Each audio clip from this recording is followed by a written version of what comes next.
এই জন্য দামদি এলাকার মুসলমান যুবক ভাই বৃদ্ধ বাজার, মাইকের আওয়াজ যত দূর পর্যন্ত যাচ্ছে, আমি আপনাদেরকে একটা হাদিস শোনাবো, ফজিলতের হাদিস।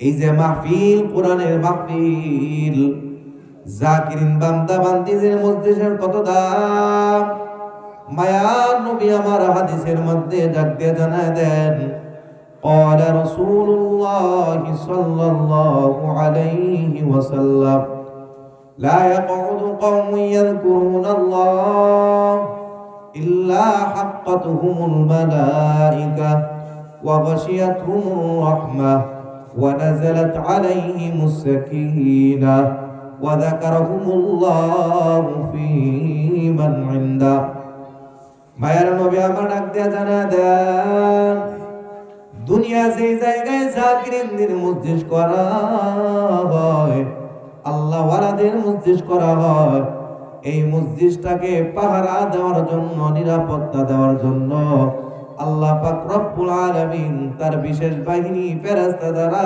বেষ্টন করিয়া লয়। এই যে আজকে আমি আপনি যেই মজলিসের মধ্যে বসলাম, এটা সাধারণ কোন মজলিস নয়। মায়ের নবী বলেন, এই মজলিসটাকে পাহারা দেওয়ার জন্য, নিরাপত্তা দেওয়ার জন্য আল্লাহ দুনিয়ার কোন বাহিনী পাঠায় না। আল্লাহ তাআলা এই মজলিসটাকে পাহারা দেওয়ার জন্য তার বিশেষ বাহিনী ফেরেশতা দ্বারা বেষ্টন করিয়া লয়। শুধু তাই নয়, মায়ের নবী আমার ডাক দিয়া জানা দেন, আল্লাহর তাআলা শুধু ফেরেশতা বেষ্টন করে না, এই মজলিসটাকে আল্লাহ রহমত দ্বারা বেষ্টন করিয়া লয়। শুধু ফেরেশতা দ্বারা বেষ্টন করে না, বরং আল্লাহর রহমত দ্বারা এই চতুর্দিকে বেষ্টন করা হয়। সুবহানাল্লাহ। শুধু তাই নয়, আরো ফজিলতের কথা মায়ের নবী ডাক দিয়ে জানা দেন, আল্লাহ রহমত শুধু চতুর্দিকে বেষ্টন করে না, ওয়া নাযালাত আলাইহিমুস সাকিনা, এই মজলিসের উপর আল্লাহ রহমতে সাকিনা বর্ষণ করা হয়। আল্লাহ রহমতে সাকিনা মজলিসের উপর দিকে পড়ে। সুবহানাল্লাহ। কেমন বর্ষণ হয় রে যুবক ভাই, দুনিয়া জমিনে মুষলধার বৃষ্টি যেমন ভাবে বর্ষণ হয়, ওরা আল্লাহ ওয়ালা জাকিরিন বান্দা বান্দির মজলিসের উপর আল্লাহ রহমতে সাকিনা ওই রকম ভাবে বর্ষণ হয়।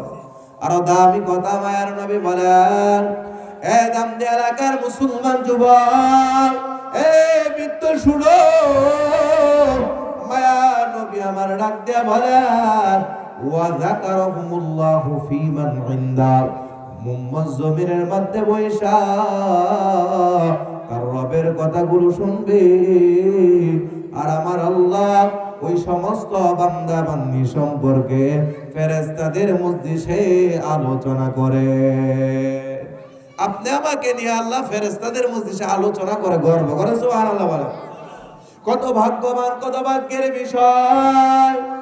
এই এলাকার মুসলমান যুবক, ভালোভাবে শুনো, এই মাহফিল প্রতিদিন হবে না, এই সমস্ত মজলিস প্রতিদিন হবে না, বছরে একবার হয়, আগামী বছর হবে, আপনি আমি বাঁচবো এটার কোনো গ্যারান্টি নাই। এলাকার মুসলমান যুবক বলে, আল্লাহ কিসের আলোচনা করে?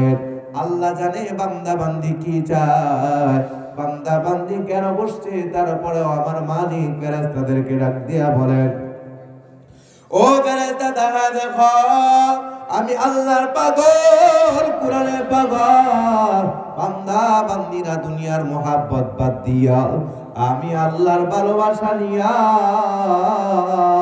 বান্দা কেন মাহফিলের মধ্যে বসছে, বান্দা কি চায়? ফেরেশতারা ডাক দিয়া বলে, মালিক, তারা তোমার জান্নাত পেতে চায়, আল্লাহ তারা তোমার জাহান্নামের আগুনে বাঁচতে চায়, আল্লাহ তারা তোমার দিদার লাভ করতে চায়। সুবহানাল্লাহ। আমার রব ডাক দিয়ে বলেন, ও ফেরেশতা, আমার বান্দা বান্দিকে আমি আল্লাহর জান্নাত দেখছে কিনা, আমার বান্দা বান্দিকে আমি আল্লাহর জাহান্নাম দেখছে কিনা, আমার বান্দা বান্দিকে কোনদিন আমি আল্লাহকে দেখছে কিনা। ফেরেশতারা ডাক দিয়ে বলে, মালিক গো, তারা কোনদিন তোমার জান্নাত দেখে নাই রে আল্লাহ, কোনদিন তোমার জাহান্নামের আগুন দেখে না, কোনদিন তারা তোমাকে দেখে নাই রে আল্লাহ। না দেখা বসে পারো জন্য আমার রব ডাক দিয়ে বলে, ও ফেরেশতা তোমরাও সাক্ষী থাকো, আমি আল্লাহ আমার বান্দা বান্দিকে জান্নাত দিতে চাই। আমি আল্লাহ চাই আমার বান্দা বান্দি জান্নাতে যাবে। আমি আল্লাহ যদি না চাইতাম, এলাকার মধ্যে মানুষের অভাব নাই, কত যুবক দেখায় দেখো দুনিয়ার বাজারে ব্যস্ত, ঠিক কিনা? কত যুবক দুনিয়ার শাস্ত্রে ব্যস্ত, কত যুবক দুনিয়ার ঘুমের ঘরে ঘুমায়, কত যুবক দেখায় দেখো মাইমেসিং মেডিকেলে শুয়ে আছে। আমার রব তোমার রব দুনিয়ার বাজারে ব্যস্ত করে না, দুনিয়ার কোন গাড়ি মারির মধ্যে ব্যস্ত করে না, দুনিয়ার কোন হাসপাতালে বেডিং এ শোয় না। আপনার রব আমার রব মহব্বত করে ভালোবেসে এমন জায়গার আসার তৌফিক দিয়েছি, যেই জায়গায় আসলে ওই বান্দা আল্লাহর জান্নাত পাবে। জোরে বলেন সুবহানাল্লাহ। এই জন্য এলাকার মুসলমান যুবক দিয়ে কান্দে শুনো, এখন যারা বাইরে ঘুরতেছো আসো তোমার রবের কোরআনে মাহফিল আসো। এই জায়গায় কেন আসবা? পয়গম্বর ভিন্ন জায়গায় বলে, এই যে আমরা যারা আসলাম অনেকের 40-50 হয়েছে, এই জীবনে জানা অজানা গুনাহ আছে না নাই? এলাকার মুসলমান যুবক এই বৃদ্ধ শুনো, এই 40-50 জীবনে যারা অজানা কত গুনাহ করেছো, এই গুনাহ নিয়ে তো কবরে যাওয়া যাবে না। মায়ার নবী বলেন, হে উম্মত, জীবিত অবস্থায় গুনাহটা মাফ করে আসো, গুনাহ নিয়ে যদি কবরে যাও এই কবর হবে জাহান্নামের গর্ত, এই কবর হবে সাপ বিচ্ছুর ঘর, এই কবর হবে পোকামাকড়ের ঘর। এই কবরে তুমি কোনোভাবে একা একা থাকতে পারবা না। কোন জায়গায় গুনাহ মাফ হয়? পয়গম্বর বলেন, ওই বান্দা বান্দি যখন আল্লাহর প্রেম ভালোবাসা নিয়া মাহফিলের মধ্যে বসিয়া যায়, ওই বান্দা বান্দি বসতে দেরি হয়, আমার আল্লাহ তার জীবনের সগীরা গুনাহ মাফ করতে দেরি করে না।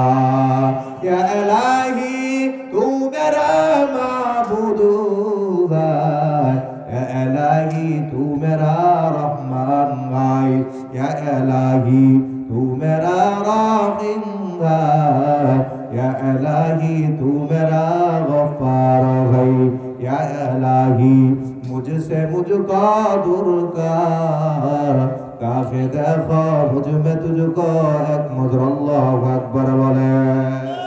তাহলে বসতে লাভ